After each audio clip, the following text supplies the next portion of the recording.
บัดนี้เป็นครั้งที่105ตรงกับวันที่22กุมภาพันธ์พุทธศักราช2569ข้าพเจ้านางสาวดวงใจศรีหาลอนขอเปล่งวาจาสาธยายพุทธมนต์ถวายเป็นพุทธบูชาธรรมบูชาสังฆบูชาและเป็นอาจาริยบูชาแด่องค์พระคำปฏิเถระเจ้าองค์หลวงปู่สำเร็จลุนหลวงปู่บุญเดชหลวงปู่ศิลาตลอดทั้งครูบาอาจารย์ผู้เป็นเจ้าของวิชาจินดามณีขอเทพเทวดาเจ้าทั้งหลายโปรดจงมาอนุโมทนาในการสวดสาธยายของข้าพเจ้านี้ขออานุภาพคุณพระรัตนตรัยครูบาอาจารย์และเทพเทวดาทั้งหลายโปรดจงบันดาลให้จิตของข้าพเจ้าเป็นสมาธิอันควรแก่การสวดสาธยายมนต์ต่อไปบทสวดชุมนุมเทวดาสมันตาจักรวาเลสุวัตตาคชันตุเทวตาสัทธัมมังมุนิราชัสสะสุนันตุสัคโมคทังสักเคกาเมจรูเปคิริสิขาราตเตจันตาลิเควิมาเนทีเปราเทจักขาเมตรุวนาคหเนเกหาวัชุมิเกเตภูมิมาจายันตุเทวาชาราธาราวิสเมยคาคันทพนาคาติทันตาสันติเกยังมุนิวราวจนังสาทโวเมสุนันตุธรรมสวนากาโลยัมปทันตาธรรมสวนากาโลยัมปทันตาธรรมสวนากาโลยัมปทันตาบทสวดนามการสิทธิคาถานะโมตัสสะภะคะวะโตอะระหะโตสัมมาสัมพุทธัสสะนะโมตัสสะภะคะวะโตอะระหะโตสัมมาสัมพุทธัสสะนะโมตัสสะภะคะวะโตอะระหะโตสัมมาสัมพุทธัสสะบทสวดสัจจกิริยาคาถานาทีเมสรนังอัญญังพุทโธเมสรนังวรังเอเตนะสัจจวาเจนะโสติเมหุนตุสัพพทานาทีเมสรนังอัญญังธัมโมเมสรนังวรังเอเตนะสัจจวาเจนะโสติเมหุนตุสัพพทานาทีเมสรนังอัญญังสังโฆเมสรนังวรังเอเตนะสัจจวาเจนะโสติเมหุนตุสัพพทาบทสวดมหากาดุนิโกนาโถติอาทิกาคาถามหากาดุนิโกนาโถอัฏฐายาสัพพปานีนังปุเรตวาปารมีสัพพปะโตสัมโพธิโมตตมังเอเตนะสัจจวาเจนะมาหุนตุสัพพุปะทวามหากาดุนิโกนาโถหิตายาสัพพปานีนังปุเรตวาปารมีสัพพปะโตสัมโพธิโมตตมังเอเตนะสัจจวาเจนะมาหุนตุสัพพุปะทวามหากาดุนิโกนาโถสุขายาสัพพปานีนังปุเรตวาปารมีสัพพปะโตสัมโพธิโมตตมังเอเตนะสัจจวาเชนะมาหุนตุสัพพุปะทวาบทสวดมหาสมัยสูตร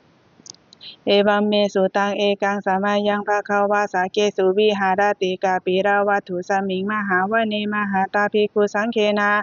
สาทิงปัญจมาเตหิภิกขุสาเตหิสัพเพเหวะอรหันเตหิทาสาหิจารุกธาตุหิเทวตาเยภุเยนะสันนิปติตาโหนติ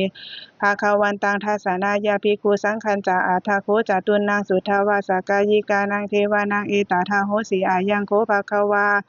สักเกสุวิหารติกาปิราวัตถุสมิงมหาวเนมหาตาภิกขุสังเคนะสาทิงปัญจมาเตหิภิกขุสาเตหิ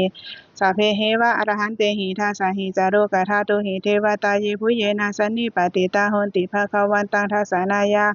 ภิกขุสังฆัญจายโนนามายาปิเยนะภควาเตโนปัสสังกะเมยามาอุปสังกะมิตาวาภควโตสันติเกปะเจกะคาถาภาเสยามาติอาทาโคตาเทวตาเสยทาปินามาภาราวาบุริโสสัมมาชิตังวาภาหังปัสสะเรยปะทาทิตังวาภาหังสัมมิเชยาเอวาเมวาสุทาวาเสสุเทเวสุอันตาระหิตาภควโตปุระโตปาตุระหังสุอาทาโคตาเทวตาภควันตังอภิวาเทตวาเอกามันตังอาทังสุเอกามันตังทิตาโคเอกาเทวตาภควโตสันติเกอิมังคาทังอาภาสีมหาสมัยโยปวานาสามิงเทวกายาสมาคตาอาคตามหาอิมังธรรมะสามายังทาขิตาเยวะอาปาราชิตาสังคันติ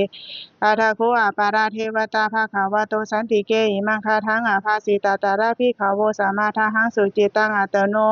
ภูชุกามากังสุสาวราธิวเนตานิคาเหตาวาอินทาริยานิรักขันติปันทิตาติอาทาโคอาปาราเทวตาภาขาวโตสันติเกอิมังคาทังอาภาสิเชตาวาคิรังเกตาวาปาริคังอินทาคิรังโอหัจจามามีชาเตจารันติสุทาวิมาลาจักขุมาตาสุทันตาสุสุนาคาติอาทาโคอาปาราเทวตาภาขาวโตสันติเกอิมังคาทังอาภาสิเกเกจิพุทธังสารานังคาตาเสนาเตคามิสันติ อาปายาภูมิงปะหายามานุสังเทหังเทวกายังปาริปุเรนสันติติอาทาโคภะคะวาภิกขุอามันเตสิเยภูเยนะภิกขเวทัสสะโสโรกาทาโตโสเทวตาสันนิปติตาโหนติตาทาคาตังทัสสนายาภิกขุสังฆัญจเยปิเตภิกขเวอาหิสุงอติตามัฏฐานังอรหันโตสัมมาสัมพุทธาเตสัมปิภะคะวันตานังเอตปารามาเยวะเทวตาสันนิปติตาอาหิสุงเสยยถาปิมายหังเอตาระหิเยปิเตภิกขเวภาวิสันติอนาคตามัฏฐานังอรหันโตสัมมาสัมพุทธาเตสัมปิภะคะวันตานังเอตปารามาเยวะเทวตาสันนิปติตาภาวิสันติเสยยถาปิมายหังเอตาระหิอาจิกิสามิภิกขเวเทวกายานังนามานิกิตายิสามิภิกขเวเทวกายานังนามานิเทสิสามิภิกขเวเทวกายานังนามานิตังสุนาถาสาธุกังมานาสิกาโรธาภาสิสามิเตเอวัมพันเตติโคเตภิกขุภคะวะโตปัญจโสสุงภคะวะเอตาทาโวจะสีโลกามานุกัสสามิยะถาภูมาตาทาสีตาเยสีตาเคเรคาภารังปะหิตาตาสามาหิตาปุถุสีหาวาลันดีนาโลมาหังสาภิสัมพุโนโพธาตามานาสาสุทาวิปัสสนามานาวีราภุโยปัญจสเตยะตาวาบานิกะปิราวาจาเวตาโตอามันตายิสัทธาสาวะเกสาสเนระเตเทวกายาอาภิกันตาเตวิชานาถาภิกขโวเตจาตาปามาการุสุตาวาพุทธัสสะสะสานังเตสัมปะตุระหุยานังอามานุสานาทัสสานังอาเปเกสตามาทะคุงสหสังอาทาสตาริงสตังเอเกสหสานังอามานุสานามาทะสุงอาเปเกนันตามาทะคุงดิสาสะปะพุตาหงตันจัสสะพังอภิญญายาวาวาคิตาวานาจักขุมาตาโตอามันตายิสัทธาสาวะเกสาสเนระเตเทวกายาอภิกันตาเตวิชานาถาภิกขโวเยโวหังกิตายิสามิกิราหิอนุบุพโสสัตตาสหัสสาวายคาภูมากาปิราวัชวาอิทิมันโตสุติมันโตวันนาวันโตยาสสสิโนโมธามานาภิกามงภิกขุนางสามีติงวานังฉาสหัสสาเหมวัตตายคานานาตาวันนิโนอิทิมันโตสุติมันโตวันนาวันโตยาสสสิโนโมธามานาภิกามงภิกขุนางสามีติงวานังสาตากีราติสหัสสายคานานาตาวันนิโนอิทิมันโตชุติมันโตวันนาวันโตยาสสสิโนโมทามานาภิกามงภิกขุนางสามีติงวานังอิเจเตโสราสสะหาสายขานานาตวันนิโนอิทิมันโตชุติมันโตวันนาวันโตยาสสสิโนโมทามานาภิกามงภิกขุนางสามีติงวานังเวสามิตาปัญจสัตตายขานานาตวันนิโนอิทิมันโตชุติมันโตวันนาวันโตยาสสสิโนโมทามานาภิกามงภิกขุนางสามีติงวานังกุมพีโรราชคหิโกเวปุลลสานิเวสานังพุยโยนังสัตตาสหสังยขานังปะเยโรปัสสติกุมพีโรราชคหิโกโสปาคาสามีติงวานังปุริมันจทิสังราชาทาตารัตโทปัสสสติกันทพานังอาชิปติมหาราชายาสัสสิโสปุตตปิตัสสะพะหาโวอินทานามามหาภาราอิจิมันโตชุติมันโตวันนาวันโตยาสสสิโนโมทามานาภิกามงภิกขุนางสามีติงวานังทักขินันจทิสังราชาวีรุราโหตปัสสะสติกุมพันธานังอาจิปติมหาราชายาสัสสิโสปุตตปิตัสสะพะหาโวอินทานามามหาภาราอิจิมันโตชุติมันโตวันนาวันโตยาสสสิโนโมทามานาภิกามงภิกขุนางสามีติงวานังปัจจิมันจทิสังราชาวีรูปโคปัสสะสตินาคานังอาจิปติมหาราชายาสัสสิโสปุตตปิตัสสะพะหาโวอินทานามามหาภาราอิจิมันโตชุติมันโตวันนาวันโตยาสสสิโนโมทามานาภิกามงภิกขุนางสามีติงวานังอุตารัญจทิสังราชาโกเวโรตปัสสะสติยาคานังอาทิปติมหาราชายาสัสสิโสปุตตปิตัสสะพะหาโวอินทนามามหาภาลาอิจิมันโตชุติมันโตวันนาวันโตยาสัสสิโนโมทะมานาภิกามงภิกขุนางสามีติงวานังปุริมาทิสังทาตารัตโททักขิเนนาวิรุดาหะโกปัจจิเมนาวิรูปโคโกเวโรอุตารังทิสังจัตตารโรเตมหาราชาสามันตาจตุโรทิสาทันทารามานาสังสุวาเนกาปิราวัจเวเตสังมายาวิโนทัสสะอาคูวัจนิกาสัทธามายากุเทนโทเวเทนโทวิโพจาวิโพโตสหสันทาโนกามาเสโทจักินโนคันโทนีคันโทจาปานาโทโอปามาโยจาเทวาสุโตจามาตาลิจิตาเสโนจาคันทโพนาโรราชาชาโนสาโพอาคูปัญจสีโคเจวติมพารุสุริยวัชชาสาเอเตจันเยจาราชาโนคันทาภาสหาราชุพิโมทามานาภิกามงภิกขุนางสามีติงวานังตาทาคูนาภาสานาคาเวสาราสหตาจักกัมภาราสตาราอาคูปายคาสหายาติพิยามุนาทาตารัตถาจาอาคูนาคายาสสิโน เอราวันโนมหานังโคโสปาคาสามิติงวานังเยนาคาราชิสาหาสาหารันติทิพาทิชาปาคีวิสุทธาจักขุเวหายาสาเทวนามัจจปัตตาจิตาราสุปนาอิติเตสนามังอภยันตทานาคาราชานามาสิสุปนาโตเขมามากาสิพุทโธสันนาหาหิวาจาหิอุปาวาหายันตานาคาสุปนาสารานามากังสุพุทธังจิตาวาชิราหัตถินาสามุทังอสุราสิตาภาตาโรวาสาวาเสเตอิทิมันโตยะสาสิโนการากัญจามหาพิสามาอสุราธานาเวคาสาวิปาจิติสุจิติตาปหาราโทนะมุจิสหะสาตัญจะภาริปุตตานังสัพเพเวโรจานามากาสันไนหิตาวาภาริงเสนังราหูปัฏฐโมสามโยธานิพัตทันเตภิกขุนังสามิติงวานังทาโปจเทวาปาทาวิจเตโชวาโยตาทาคามงวารุณาเทวาสุโมจายาสาสหาเมตตาการุณากายิกาอาคูเทวายาสาสีโนทัสเสเตทัสสะทากายาสัพเพนานาตวันนีโนอิจิมันโตชุติมันโตวันนาวันโตยาสาสีโนโมทามานาภิกามงภิกขุนาสามิติงวานังวินทุจเทวาสหาริจาอาสามาจตุเวยมาจันทสุปานิสาเทวาจันทมาคูปุระกิตาสุริยสุปานิสาเทวาสุริยมาคูปุระกิตานาคตานิปุระกิตวาอาคูมันทวาลาหกาวาสุนังวาสาวสิโทสาโกปาคาปุรินทาโททาเสเตทัสสะทากายาสัพเพนานาตวันนิโนอิจิมันโตชุติมันโตวันนาวันโตยาสาสิโนโมทามานาภิกามงภิกขุนาสามิติงวานังอัฏฐคูสหภูเทวาชารามาคิสิกขาริวาอริตากาจารุชาจาอุมมาบุปานิภาสิโนวารุณาสหธรรมาจะอจุตาจาเนชกาสุเรยารุจิราคูวาสาวาเนสิโนทัสเสเตทัสสะทากายาสัพเพนานาตวันนิโนอิจิมันโตจุติมันโตวันนาวันโตยาสาสิโนโมทะมานาภิกามงภิกขุนาสามิติงวานังสมานามหาสมานามานุสามานุสุตตามาคิทาปาทุสิกาอาคูมาโนปาทุสิกาทักขุหารายโยเทวาเยจารุเหตาวาสีโนปาราคามหาปาราคาอาคูเทวายาสาสีโนทัสเสเตทัสสะทากายาสะเพนานาตวันนีโนอิจิมันโต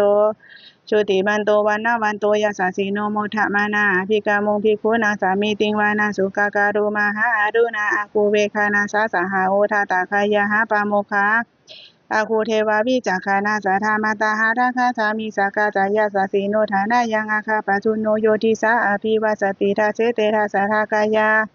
สัพเพนานาตวันนิโนอิจิมันโตชุติมันโตวันนาวันโตยาสสีโนโมทะมานาภิกามงภิกขุนาสามิติงวานังเคมิยาตุสีตายามากันทากาจายาสสีโนสัมพิทาการามาสิทธาโชตินามาจาอาสาวานิมานาราติโนอาคูอัฏฐคูปารานิมิตาทัสเสเตทัสสะทากายาสัพเพนานาตวันนิโนอิจิมันโตชุติมันโตวันนาวันโตยาสสีโนโมทะมานาภิกามงภิกขุนาสามิติงวานังสัทเทเตเทวานิกายาสัพเพนานาตวันนิโนนามันวะเยนะอาคันจุงเยจันเยสัสิทาสหาปาวุฒาสติมาคิรังโอคตินามานาสวังทาเกโมคาตารังนาคังจันทังว่าอาสิตาติตังสุภามาปารามาโตจาปุตาอิทิมาโตสหสันนังกุมาโรติโสจาโสปาคาสามิติงวานังสหสาคามาโรกานังมหาพรหมาพิธิตาติอุปปันโนชุติมันโตพิสามากายโยยาสัสสิโสทาเสทาอิสาระอาคูปัจเจกาวาสวัติโนเตสัญจามาชโตอาคาหาริโตปาริวาริโตเตจัสสะเพอภิกันเตสินเทเทเวสัพพมาเกมาราเสนาอภิกามิปัสสะคานะหาสามันทิยังอิทาคันนะหัตถพันธะธาราเคนะพันธะมาถุโกสามันตาปาริวาเรถาตาเคนะพันธามาถุโวสามันตาปาริวาริธามาโวโมเจทาโกเจนังอิติตาธามหาเทเสโนกันนาหาเสนังอเปสายเยปานีนาตารามหาจัสสารังกตาวานาเพราวังยถาปาบุสโกเมโทฐานายันโตสาวิจุโกตถาโสปัจจุทวัตติสังกุทโธทัสสยังวเสตันจัสสะพังอภิญญายาวาวากิตาวานาจักขุมาตโตอามันตยิสัทธาสาวะเกสสะเนระเตมาระเสนาอภิกันตาเตวิชานาทาธิขโวเตจาอาตาปามาการุสุตาวาพุทธสาสสานังวิตาราเคหิปะกามงเนสังโรมัมปิอินจายุสัพเพวิชิตาสังขามาพยาติตายาสสีโนโมทันติสหภูเตหิสาวกาเตชะเนสุตาติบทสวดจุลชัยปกรณ์นะโมเมพุทธเตชะสารัตนาตยาธรรมิกาเตชะปะสิทธิปะสิเทวานารายาปรเมสุราสิทธิพรหมาจะอินทาจะจตุโลก คัมภีรกกาสมุทธาภูตุงคังคาจะสัพพมชัยประสิทธิภวันตุเตชัยชัยธรณีธรณีอุทธิอุทธินาทีนาทีชัยคะพลละโตละนิสัยนิไรใช้เสนามีรุราชพลนราชีชัยคัมภีระโสมภีนาเคนธนาคีปีศาจภูตกาลีชัยทุนิมิตารุคีชัยสิงคีสุธาธานาโมขชาชัยวรุณนาโมขสาตาชัยจัมภาทินาคกุลคันโทชัยคาชกลนตุรงสุกราโพชงสีหาพายาตาทีปาชัยวรุณนาโมขยาตาชิตาเสนารีปุนาสุทินรดีชัยสุขาชีวีชัยธรณีตะเรชะทาชุชัยธรณีสานตินสทาชัยมังกรารัญญาภวาเคชัยวรุณยาเคชัยราคเสสุราภูชเตชัยโพเมนทคนาชัยราชาธิราสาชัยปัทวิงสะพังชัยอรหันตาปเจกพุทธสาวังชัยมเหสุโรหะโรหะรินเทวาชัยพรหมาสุราโคชัยนาโควิรุธโควิรูปโคจันทิมารวีอินโทจเวนตายโยจะกุเวโรวรุโนปิจาคิวายุจะปาชุนโหกุมารโรทตาราทโกอาทารสมหาเทวาสีทิตาปัสสาทโยอิเสโนสาวกาสาภาชัยธาโมภวันตุเตชัยธรรมโมจะสังโฆจะทัสสปาโรจะชัยกังอิเตนะพุทธเตเชนะชัยสุธีภวันตุเตเอเตนะพุทธเตเชนะโหตุเตชัยมังคลังชัยโยปิพุทธัสสะสิริมาโตอะยังมาราสัจจปาปิมาโตปาราชโยโพชยัม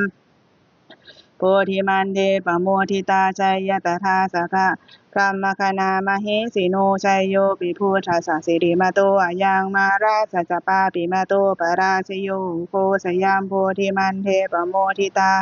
ชัยตถาอินทคณามเหสิโนชัยโยปิพุทธัสสะสิริมาโตอะยังมาราสัจจปาปิมาโตปาราชโยโพชยัม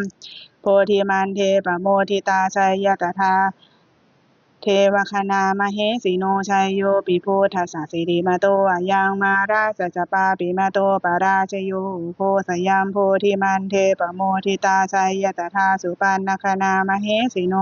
ชัยโยปิพุทธัสสะสิริมาโตอะยังมาราสัจจปาปิมาโตปาราชโยโพสยัมโพธิมันเทปโมทิตาชัยตถานาคณามเหสิโนชัยโยปิพุทธัสสะสิริมาโตอะยังมาราสัจจปาปิมาโตปาราชโยโพสยัมโพธิมันเทปโมทิตาชัยตถาสัทธัมมคณามเหสิโนชยันโตโพธิยา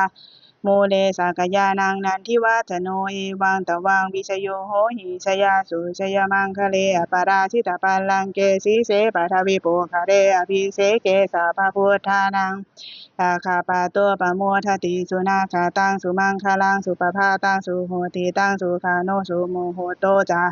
สุยิทังพระมจารีสุปาทากีนังกายกรรมังวาจากรรมังปาทากีนังมโนกรรมังปณิทิเตปาทากีนานิกาตาวานานาทานทัตเถปาทากีนิเตอัฏฐารัตถสุขีตาวิรุทัสพุทธัสสะเนอารุคาสุกิตาโหทัสสะหาสาเพหิยาติภิสุนันตุโพนโตเยเทวะสามิงทาเนอาทิคาตาทิคายุกาสาทาโหนตุสุกิตาโหนตุสาภาทาราคันตุสาภาสัตตานังราคันตุชีนาสาสานังยากาจิปาทานาเตสังสาเพปุเรนตุมโนราทายุตากาเรปาวาสันตุวาสังวัสสาวาราหาการุคาจุปาทาวาเตสังวินิวาเรนตุจาสาภาทากายาสุขังจิตตาสุขังอาราหันตุยาทาราหังบทสวดธรรมนิยามสุตตังเอวัมเมสุตังเอกังสามายังภะคะวาสาวัตถิยังวิหารติเจตาวาเนหนากาปินทิกาสารามิตาตาระโคภะคะวาภิกขุอามันเตสิภิกขโวติภาทันเตติ เตภิกขุภควาโตปัญจโสสงภควาเอตทาโวจาอุปาทาวาภิกขเวตถาคตานังอนุปาทาวาตถาคตานังทิตาวาสาธาตุธรรมทิตาตาธรรมานิยามาตาสัพเพสังขารานิจจติตังตถาคโตอภิสัมพุชฌติอภิสาเมติอภิสัมพุชิตาวาอภิสาเมตาวาอาจิขาติเทเสติปัญญาเปติปัฏฐาเปติวิวารติวิภาชติอุตานิกาโรติสัพเพสังขารานิจจติอุปาทาวาภิกขเวตถาคตานังอนุปาทาวาตถาคตานังทิตาวาสาธาตุธรรมทิตาดาธรรมานิยามาตาสัพเพสังขาราทุกขาติตังตถาคโตอภิสัมพุชติอภิสาเมติอภิสัมพุชิตาวาอภิสาเมตาวาอาจิขติเทเสติปัญญาเปติปัฏฐาเปติวิวารติวิภาชติอุตานิกาโรติสัพเพสังขาราทุกขาติอุปาทาวาภิกขเวตถาคตานังอนุปาทาวาตถาคตานังทิตาวาสาธาตุธรรมทิตาตาธรรมานิยามาตาสัพเพธัมมาอนัตตาติตังตถาคโตอภิสัมพุชติอภิสาเมติอภิสัมพุชิตาวาอภิสาเมตาวาอาจิขติเทเสติปัญญาเปติปัฏฐาเปติวิวารติวิภาชติอุตานิกาโรติสัพเพธัมมาอนัตตาติอิทัมมาโวจาภาควาเตภิตามานาเตภิกขุภควาโตภาสิตังอภินันทุนติบทสวดพระเทการตคาถาอตีตังนานาวาคาเมยานาปาติกังเคอานาคาตังบุคคลไม่ควรตามคิดถึงสิ่งที่ล่วงไปแล้วด้วยอาลัยและไม่พึงพะวงถึงสิ่งที่ยังไม่มาถึงยะธาตีตังปะหินันตังอาปาตันจาอานาคาตังสิ่งเป็นอดีตก็ละไปแล้วสิ่งเป็นอนาคตก็ยังไม่มาปัจจุปนันจโยธรรมังตถาวิปัสสติอาสังหิรังอาสังกุปปังตังวิธามโนภารุหะเย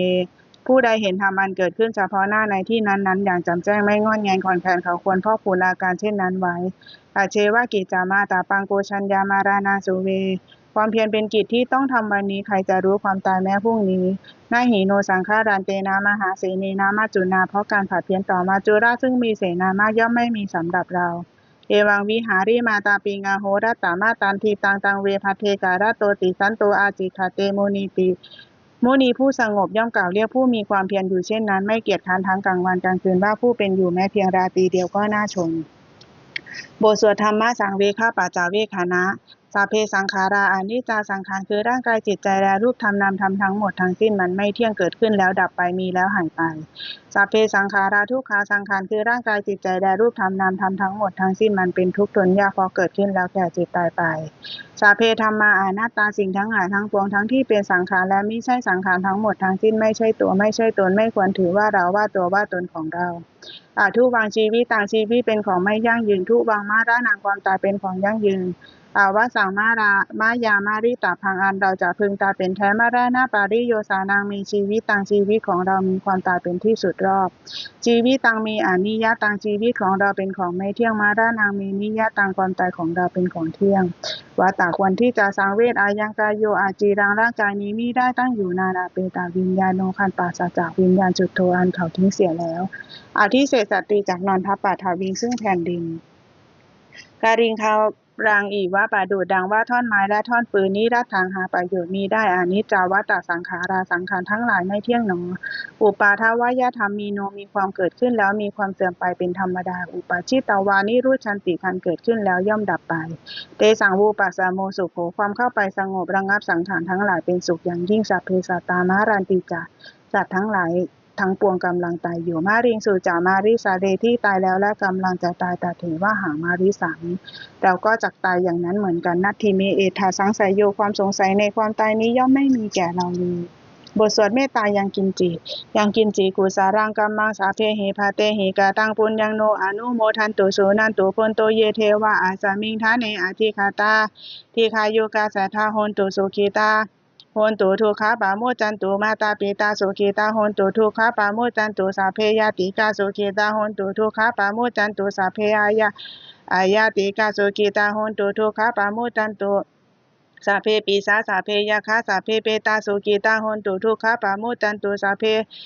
อาจาริโยปัจจายสุขิตาโหนตุทุกขปาโมจันตุสัพเพนะคตาสุขิตาโหนตุทุกขปาโมจันตุสัพเพเทวาสุขิตาโหนตุทุกขปาโมจันตุสัพเพสามาตินังสามิจันตุโว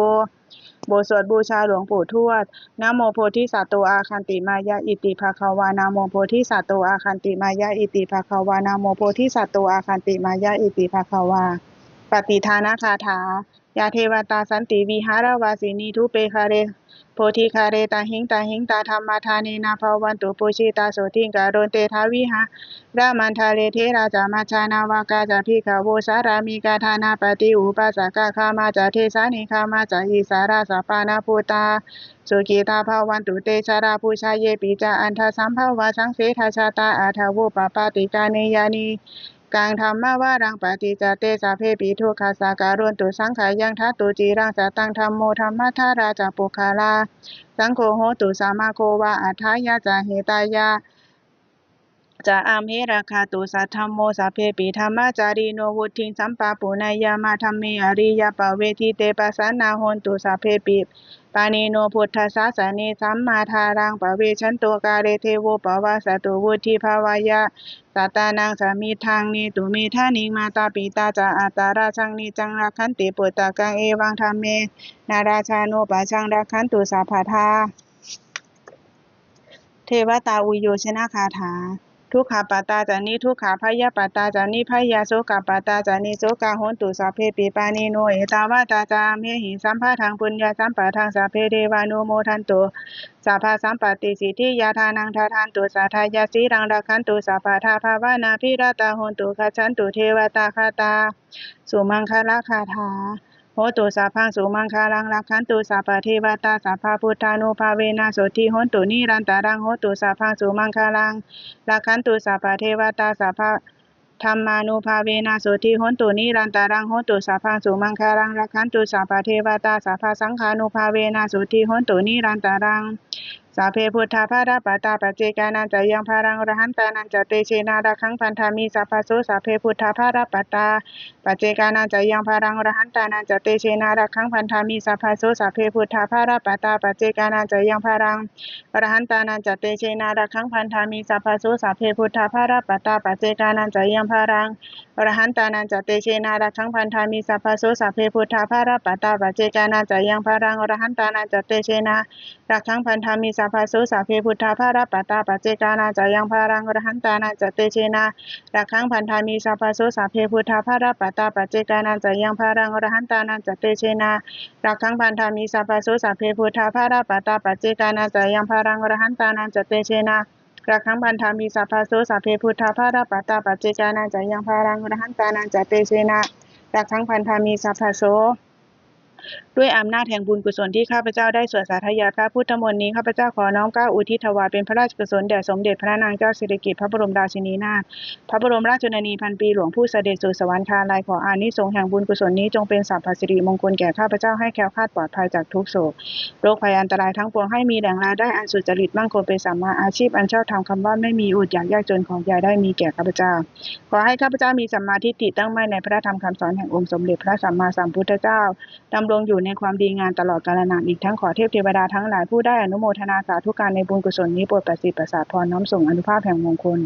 ไปสู่วัตถุมงคลพระปิดตายอดเศรษฐีทั้งถ่ายไทยและฝ่ายเรารวมถึงวัตถุมงคลทั้งปวงที่3สิ่งอมฤตได้จัดสร้างขึ้นให้เปี่ยมด้วยพุทธานุภาพเทวานุภาพและฤทธานุภาพอันศักดิ์สิทธิ์อำนวยผลให้เป็นสิริมงคลแก่ผู้ครอบครองและบูชาทุกประการเถิด